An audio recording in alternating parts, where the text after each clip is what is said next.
9 साल के इस्तिगराक के बाद हजरत बाबा साहब रहमतुल्लाह अलैह आपके हुजरे में तशरीफ ले गए और आपके कान में 7 मरतबा कलमा शरीफ पढ़ा। साबिर पाक होश में आए। बाबा साहब ने अपने महबूब मुरीद को सीने से लगा लिया और अपनी कुलाह मुबारक पहनाकर सिलसिलाए चिश्त की खिलाफत से सरफराज फरमाया और आपको हिंदुस्तान के एक कस्बा कलियर में जाकर गुमराह इंसानियत की रुश्द व हिदायत का हुक्म दिया। आप मुर्शिद के हुक्म की तामील के तौर पर कलियर तशरीफ लाए और एक मकान में सुकूनत इख्तियार कर ली और याद इलाही में मसरूफ हो गए। अदायगी नमाज के लिए मस्जिद में तशरीफ ले जाते। असर की नमाज के बाद आपने जामे मस्जिद में दर्स व वाज का सिलसिला शुरू फरमाया। देखते ही देखते लोग आपके करीब होते चले गए। कलियर शहर के काजी का नाम तबरक था। वो खासा बाअसर मगर सख्त गिर इंसान था। हजरत मखदूम साबिर रहमतुल्लाह अलैह की शोहरत व मकबूलियत के किस्से उस तक भी पहुंच चुके थे। वो तबन हासिद किस्म का इंसान था।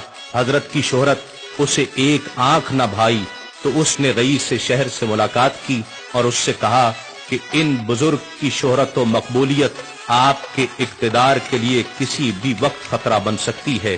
इस तरह आपके और कलियर के अवाम के दरमियान मखदूम साबिर हाइल हो जाएंगे।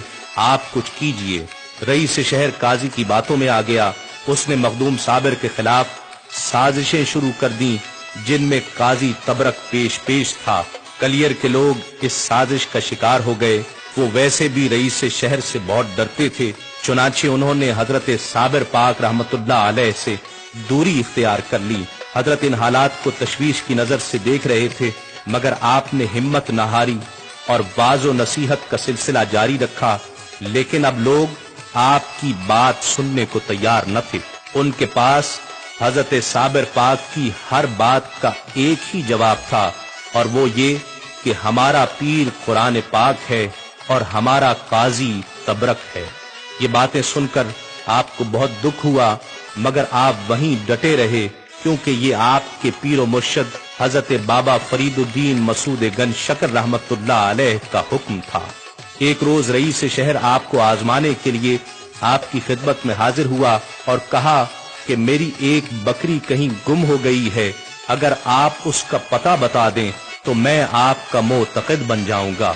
हजरत ने फरमाया मुझे तुम्हारे एतकाद से कोई गर्ज नहीं, लेकिन अगर तुम मेरी आजमाइश के लिए आए हो तो लो अल्लाह की कुदरत का तमाशा देखो।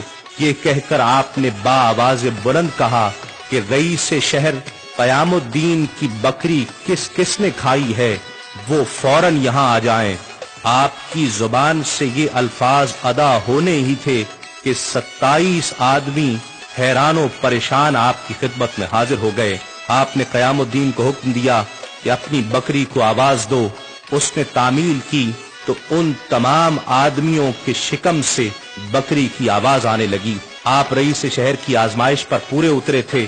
उसे आपका मोतक़िद बन जाना चाहिए था मगर उसने ऐसा न किया। दर पर्दा उसे काजी शहर भी मुसलसल वरगलाता रहा। काजी का कहना था कि साबिर पाक की ये करामत नहीं बल्कि शोबदेबाजी है। कलियर के रहने वालों की सरकशी बढ़ती जा रही थी। उन लोगों ने शहर में हजरत अलाउद्दीन साबिर पाक रहमतुल्लाह अलैह का रहना दोभर कर दिया था। वो किसी तरह भी राह रास्त पर आने को या आपकी बात और तालीमात सुनने को तैयार न थे। इन हालात को देखकर हजरत साबिर पाक रहमतुल्लाह अलैह ने अजूधन में अपने मामू और पीर मुर्शिद हजरत बाबा फरीदुद्दीन मसूद गंज शकर रहमतुल्लाह अलैह को खत लिखा जिसमें तमाम हालात तफसील के साथ बयान कर दिए।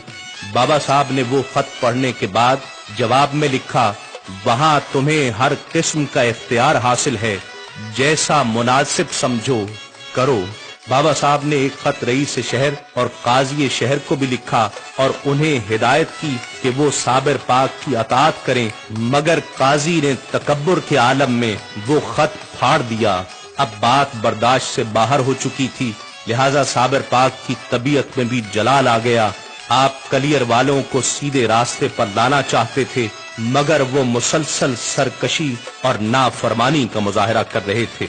जुम्मे के रोज साबिर पाक भी नमाज जुमा अदा करने मस्जिद में पहुंचे और पहली सफ में तशरीफ फरमा हुए। काजी शहर ने देखा तो आपको वहां से उठने का हुक्म दिया। दूसरे लोगों ने भी आपके साथ ताअवुन न किया। आप जहां बैठने की कोशिश करते वहां से उठा दिए जाते। आखिर आप मायूस होकर मस्जिद से बाहर तशरीफ लाए। मस्जिद में नमाज शुरू हो गई।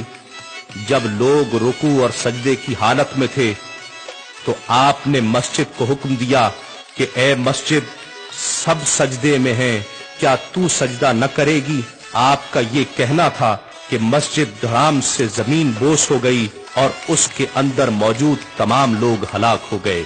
नाफरमान और सरकश लोग अपने अंजाम को पहुंच चुके थे, मगर हजरत अलाउद्दीन साबिर कलियरी रहमतुल्लाह अलैह के जलाल में कोई कमी वाक़या नहीं हुई थी।